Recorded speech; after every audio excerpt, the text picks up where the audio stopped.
എറണാകുളം ട്രാവൽസിൽ നിന്ന് ബഷീർക്ക് വിളിച്ചിരുന്നു. ഈ മാസം അവസാനത്തോടു കൂടി പോവാം. അതുകൊണ്ടേ കാശ് റെഡിയാക്കി വെക്കണം. വീടും പറമ്പും വിൽക്കണം, വേറെ മാർഗമൊന്നുമില്ല. പക്ഷേ അതിന് കരയേണ്ട കാര്യമൊന്നുമില്ല. നിങ്ങളുടെ വസ്തു വിൽക്കുന്ന കാര്യം ഞാൻ ഏറ്റു. അതല്ല, ജയ് ഇപ്പൊ ഗൾഫിൽ പോകുന്നില്ലെന്നാ പറയുന്നേ. അതെങ്ങനെ ശരിയാവും? ഇന്റർവ്യൂവും കഴിഞ്ഞ് അഡ്വാൻസും കൊടുത്തിട്ട് പോകുന്നില്ലെന്ന്. അത് നടക്കില്ല. എല്ലാത്തിനും കാരണം ആ ചക്കക്കുരു ഒറ്റ ഒരുത്തന കുടുംബം കലക്കി. അവൻ എന്റെ കൈ കിട്ടിയാലുണ്ടല്ലോ, അവൻ എന്റെ മോക്ക് എന്തോ കൂടോത്രം ചെയ്തതാ. ജയശ്രീയുടെ പ്രായത്തിലുള്ള പെമ്പിള്ളാർക്ക് ആണുങ്ങൾ ചെയ്യുന്ന കൂടോത്രത്തിന്റെ പേരാണ് പ്രേമം. ഇപ്പോൾ അവൻ പറഞ്ഞാൽ അവൾ ഒളിച്ചോടും, പ്രസവിക്കും, വേണ്ടി വന്നാൽ രേവമ്മയെ വരെ ഉപേക്ഷിക്കും. ഉറപ്പാ. കൗമാരകാലേ കാമുക വചനം എന്ന് വെച്ചാലേ കൗമാരത്തില് കാമുകൻ പറയുന്നതേ കേൾക്കൂ. പുരാണത്തിൽ വരെ പറഞ്ഞിട്ടുണ്ട്. ഇപ്പോൾ നമ്മൾ തന്ത്രപരമായി നീങ്ങേണ്ട സമയം. മുള്ളിനെ മുള്ളുകൊണ്ടെടുക്കുക എന്ന് കേട്ടിട്ടില്ലേ? ഓ റോ ഗൾഫിൽ പോകണമെന്ന് ഗോപനെ കൊണ്ട് പറയിപ്പിക്കുക. ഗോപൻ പറഞ്ഞാൽ അവള് പോകും. കണ്ണകന്നാൽ മനസ്സകന്നു. ഗൾഫിൽ പോയി കഴിഞ്ഞാൽ അവൾ അവനെ മറക്കും. ഉറപ്പല്ലേ? അതെങ്ങനെയാ? അവക്ക് പ്രേമ അസ്ഥിക്ക് പിടിച്ചേക്കുമല്ലേ?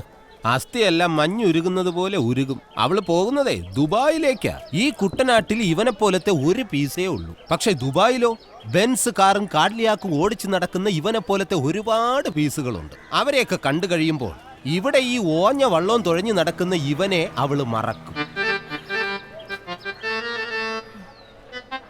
എന്നാ ചെല്ല, ഗോപൻ ബോട്ടിനകത്തുണ്ട്. അവനോട് ചെന്ന് ഇങ്ങനെ പറയണം: എടാ ഗോപ, നീ എങ്ങനെയെങ്കിലും ജയശ്രീയെ നിർബന്ധിച്ച് ഗൾഫിലേക്ക് അയക്കണം. അവള് പോയി വന്നാലുടൻ നിങ്ങളുടെ കല്യാണം ഞാൻ നടത്തി തരും. അതിലവൻ വീഴും. പോകുന്നത് വരെ അവര് പ്രണയിച്ച് നടക്കട്ടെ. ചേച്ചി ഒന്ന് കണ്ണടച്ചു കൊടുത്തേക്കണം. അല്ലേ വിമലേച്ചി? അതെ. ഞാൻ കണ്ണടയ്ക്കുമ്പോ അവൻ വല്ല കുരുത്തക്കേടും കാണിച്ചാലോ? തീ പിടിച്ച് നിക്കണ പ്രായോ. അവനെ നല്ല അന്തസ്സുള്ള ചെറുപ്പക്കാരനാ. അവന് തീ പിടിക്കില്ല. ഇനി അഥവാ അവൾക്ക് തീ പിടിച്ചാൽ അവൻ വെള്ളം കോരി ഒഴിച്ച് കിടത്തിക്കോളും. ചെല്ലി രേവമ്മ, എങ്ങനെയെങ്കിലും അവനൊന്ന് വളച്ചെടുക്ക്. പിന്നെ അവിടെ ചെന്നിട്ട് നന്നായിട്ട് അഭിനയിക്കണം. എന്ത്? All the best. വാ ഗോപ.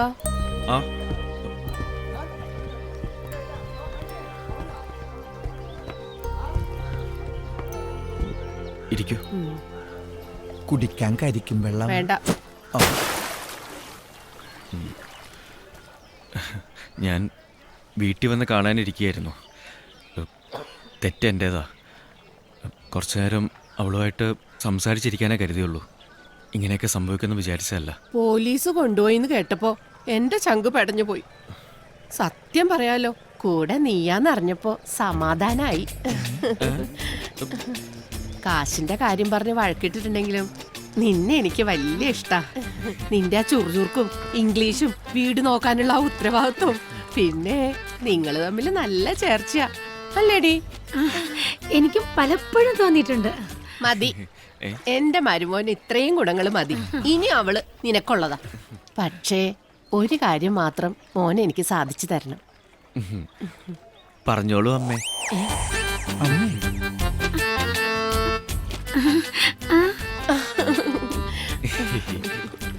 അവളെ കല്യാണം കഴിച്ചു വിടുന്നതിന് മുമ്പ് അവള് സ്വന്തം കാലിൽ നിൽക്കണം, 10 കാശുണ്ടാക്കണം, ഒരു വീട് വയ്ക്കണം എന്നൊക്കെ എൻ്റെ ഒരേ ഒരു ആഗ്രഹം. അതാ ഞാൻ അവളെ ഗൾഫിൽ വിടാന്ന് വെച്ചത്. ഒരു 5 കൊല്ലം അവൾ അവിടെ ജോലി നോക്കിയിട്ട് വന്ന പിറ്റേ ദിവസം നിന്റെ കയ്യിൽ ഞാൻ അവളെ ഏൽപ്പിച്ചു തരും. ഇപ്പൊ അവൾ അതിന് പോണില്ലെന്നാ പറയുന്നത്. അതൊക്കെ ഞാൻ ഏറ്റു. അവളെ ഞാൻ പറഞ്ഞ് സമ്മതിപ്പിച്ചോളാം, അല്ലേ? പിന്നെ അമ്മ ധൈര്യമായിട്ട് ചെല്ല്. ശരി മോനെ. ശരി അമ്മേ. സൂക്ഷിച്ച് വരട്ടെ. ഓ ആയിക്കോട്ടെ.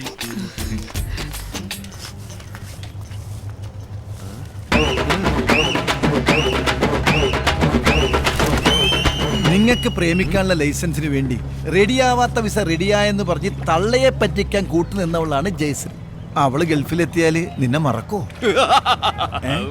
ഒരിക്കലുമില്ല. എന്നോടുള്ള സ്നേഹത്തിന്റെ പേരില അവള് കള്ളം പറഞ്ഞു. പരിശുദ്ധ പ്രേമത്തിന്റെ വിജയത്തിന് അമ്മേ ഒരു കള്ളവൊക്കെ ഓക്കേടാ. ഓക്കെ.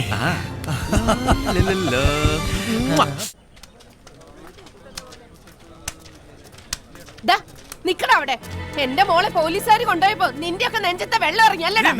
എടിപൊടിന്നൊക്കെ വിളിച്ചാലുണ്ടല്ലോ നിന്റെയൊക്കെ വായിലെ പല്ലി ഞാൻ അടിച്ചു തീർപ്പിക്കും. കൊണ്ട് എഴുന്നള്ളിച്ചോണ്ട് നടന്നോടാ ഒരു പകൽമാന്യൻ പെണ്ണുപിടിയൻ. നീയൊക്കെ അനുഭവിക്കാൻ പോണേ ഉള്ളൂ.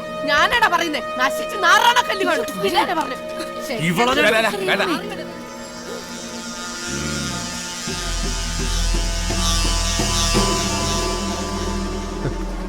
അവരുടെ ഒന്ന് രണ്ട് കിട്ടിയിട്ട് അവന് മതിയായില്ല. നാടക ഡയലോഗാ. പൊക്കോട്ടെ. ടോമിയെ, അവളെ ഒന്ന് ചുണ്ണാമ്പ് വെച്ച് വെച്ചേര്. നേരം കാലമൊക്കെ വെക്കുമ്പോ മുറുക്കും.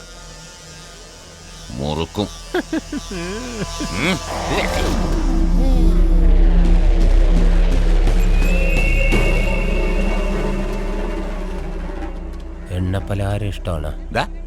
തവള ഇറച്ചി കിട്ടൂ. എടോ 6 ബ്ലോക്കിന് 3.5 ഏക്കർ, 28 സെന്റ് ചിറ, ബാക്കി നിലം. എത്രയും പെട്ടെന്ന് വിറ്റ് തരണം. വിറ്റ് തന്നിരിക്കും. എന്നെ ചാവറയച്ചൻ കാത്ത്. ടിപ്പറിന്റെ അടിയിൽ തലവച്ച അവസ്ഥയാ. ബാബു വെള്ളം അടിപ്പിക്കണം.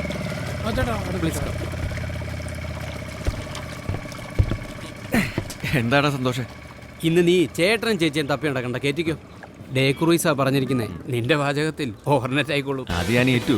Hello, only 500 meters from here. Our houseboat is waiting. That's good. Please. Namaste, welcome. Come on. വൽദാലി ജരു വൽദാലി. അങ്ങനെ മിടുക്കി. Come on മിടുക്ക. കേറ്. അവിടെ ഇരി. Sit down. പുന്നമടയിലെ അപ്പച്ചന്റെ തറവാട്. അവിടെ അപ്പച്ചന്റെ അനിയന്റെ മോന്റെ മനസ്സമ്മതം. അവിടെ പോയതാ. ഇത് എന്റെ ആങ്ങളെയാ. അറിയാം. ഹലോ. ലിസ് ചേച്ചിയുടെ മുമ്പിൽ നിൽക്കുമ്പോൾ എനിക്കൊരു കുറ്റബോധമാണ്. ഞാൻ കാരണമാണല്ലോ ഇങ്ങനെയൊക്കെ ഉണ്ടായേ. ഗോപൻ ഒരു നിമിത്തം മാത്രമാ. കുര്യച്ചൻ ഒരുപാട് റിലേഷൻഷിപ്സ് ഉണ്ടെന്ന് എനിക്ക് ഉറപ്പായിരുന്നു. പക്ഷേ ലിസ് ചേച്ചി വീട്ടിലേക്ക് തിരിച്ചു പോകണമെന്ന് എൻ്റെ അഭിപ്രായം. ആ 6 ബ്ലോക്കിലെ 3.5 ഏക്കർ വിറ്റ് കൊടുക്കണമെന്ന് കുര്യച്ചൻ മാമച്ചനോട് പറഞ്ഞേക്കുവോ? കുര്യച്ചന്റെ അമ്മച്ചിയുടെ പേരിലാ സ്ഥലം.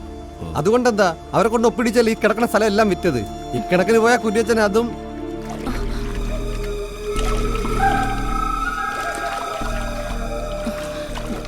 പോട്ടെ ഗോപ. ഓ എന്നാ ശരി. ശരി.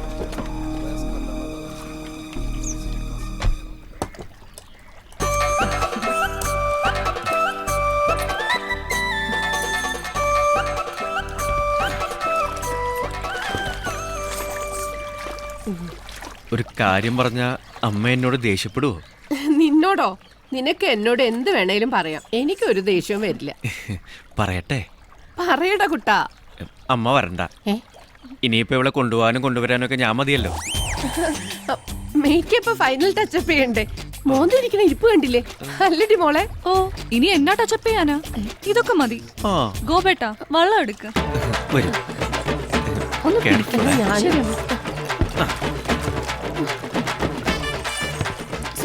അമ്മ അത്താഴം കഴിച്ചു കിടന്നോളൂ, വരുമ്പോ വിളിക്കാം.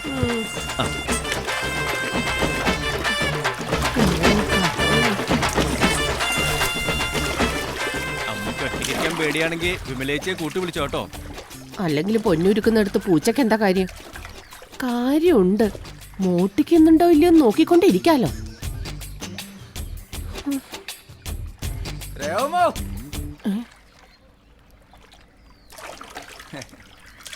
എന്താ രേമേ പെട്ടി നോക്കി? പോയിട്ട് വന്നതാണോ പോവാൻ നിക്കാണോ?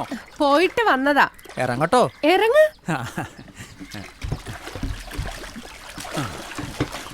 മോള് പോകുന്ന ഞാൻ കണ്ടായിരുന്നു. ആഹാ. പുറത്തേക്കാതെ അകത്തോട്ട് കേറാ എളുപ്പം. ആരെങ്കിലും കാണും. കുറെ നാളായി. വാടാ. നിന്നെ ഇന്ന് ഞാൻ വിഗ്ഗം വെച്ച് നടക്കുക. മൊട്ടത്തലേ, കൊറേ നാളായി നിന്റെ സൂക്കേട് തുടങ്ങിയിട്ട്.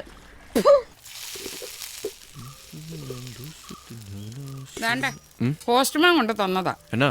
ബാങ്കിൽ നിന്ന് ഹൗസ് ബോട്ടിന്റെ ജപ്തി നോട്ടീസാ. ഇന്നലെ രാത്രി നിന്റെ ഉറക്കം കളയണ്ടല്ലോ എന്നും കരുതിയാ തരാതിരുന്നത്. അതേതായാലും നന്നായി. 1,37,000 രൂപ 21-ാം തീയതി അടച്ചില്ലെങ്കിൽ ജപ്തി. ഗുഡ്. നിന്റെ ഈ കാശ് വല്ലതും ഉണ്ടോ? ഉണ്ട്. ഒലക്കേടെ മൂട്. കിട്ടുന്നതെല്ലാം കൊണ്ടുവന്ന് ഈ അടുപ്പത്തിട്ട് പോയിക്കല്ലേ 3 എണ്ണത്തിനും തീറ്റിക്കാൻ. നീ ഇതൊക്കെ പറയുകയും ചെയ്യും, നീ തന്നെ കാശ് ചെലവാക്കുകയും ചെയ്യും. ആ എൻ്റെ ജാതകദോഷം. അല്ലെങ്കിൽ ഒരു കുടുംബം മുമ്പോട്ട് പോകണമെങ്കിൽ ഏതെങ്കിലും ഒരുത്തൻ്റെ ജീവിതം കോഞ്ഞാട്ടായേ പറ്റൂ. നമുക്ക് ഈ അടുക്കള അങ്ങ് പൂട്ടിയാലോ? നല്ല ഐഡിയ. ആ. അവന്മാരെ വെറുതെ തള്ളേക്കൊല്ലികളാക്കണ്ട. വയറ് വശന്നാ അവരെന്തും ചെയ്യും. ചേട്ടന്മാരും ബോണ്ടന്മാരും.